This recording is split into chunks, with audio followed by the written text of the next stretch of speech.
Don't just think that if you buy a house today, in 5 years' time, you can easily get 200,000 out of the house because they say house built equity. That's not how it works. And my point is that concept of equity is a form of loan you take again. The bank, the bank acknowledge or the creditor acknowledge that your house has appreciated in value. That appreciation in value, they are ready to give you a A loan in loan. exchange of the appreciation. Remember, how do banks make money? They make money off Loans. loans. When they give you that loan, they have put a trap on you to pay some interest to them. That is where the bank interest is. Give you the loan and make money out of you as a form of what? Interest. Interest. So they will easily, gladly give you that money in the name of what? Equity on your Equity. house, just to put you in that situation where you'll be paying interest to them. Okay. All right. So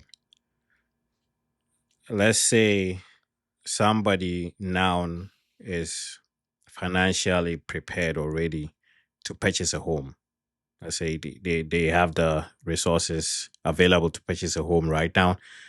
What advice would you give? Would you give the advice that they play Tom and Jerry with the interest rate? Try and wait for a while and see whether interest rate is dropping or increasing before they purchase it, or as long as you are ready, don't really think too much about the interest rate at that current situation. You can just go ahead and purchase it. So I hold different view to many people on that. People think the good time to buy a house is when interest rates are low. I agree. It is mathematically, financially, economically correct. Buy something when the interest rates are low, right? But things happens, right? And you can't tell unless you, as you say, you can predict the future when the interest is going to come down. Do you know that it's rather going to go up instead of down? And if it's going to go down, how down? How much is that interest rate going to drop? You can never predict. Right? So this is my take on that. If you are ready today, go for it. There's what we call refinancing in the mortgage system. If I buy a house today for 6%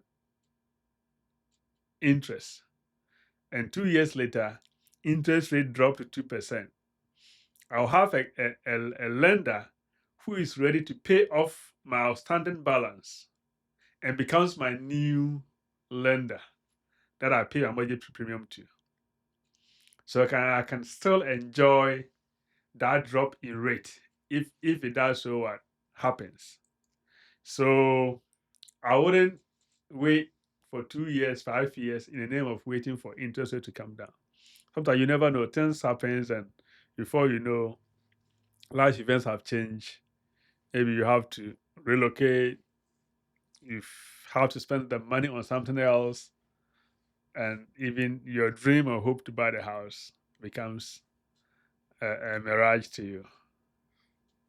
So this whole process of mortgage, or this whole mortgage system, would you think of particular mortgage mistakes that people do that can take them like decades to be able to rectify? I think the only two mistakes I can think of is one, not doing a due diligence, not doing home inspection, buying the house, and then getting to the house and realize that you have a lot of problems that you have to deal with. And sometimes, depending on the the gravity of this problem, it could be very expensive. And if that becomes the case, and you even want to sell it, and you disclose it, maybe you might not get your money back, right? Aside that, is maybe you were married and you decided to buy a house as a couple. Maybe a year or two after the purchase, there was divorce.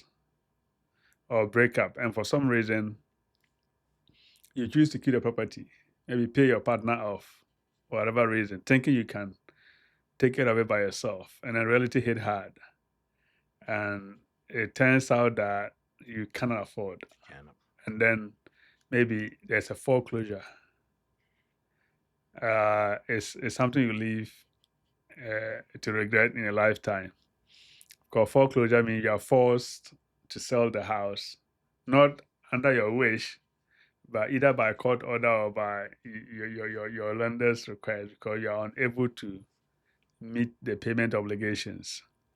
So that is something that you don't wish for your enemy. Apart from that, things happens again.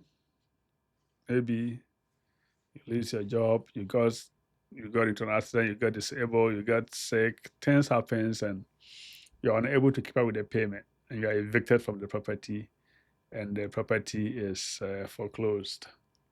So these are some of the things that sometimes you cannot predict. You cannot predict. How long can you predict into the future? You cannot. So we only pray, if you get a mortgage, if you're a believer in God, the good Lord will be on your side and give you the strength and the ability to continue to pay. If you don't, then you only have the hope and believe that you have the strength to be able to continue to work, increase your income, if not maintain what you are making, to be able to keep up with the payment.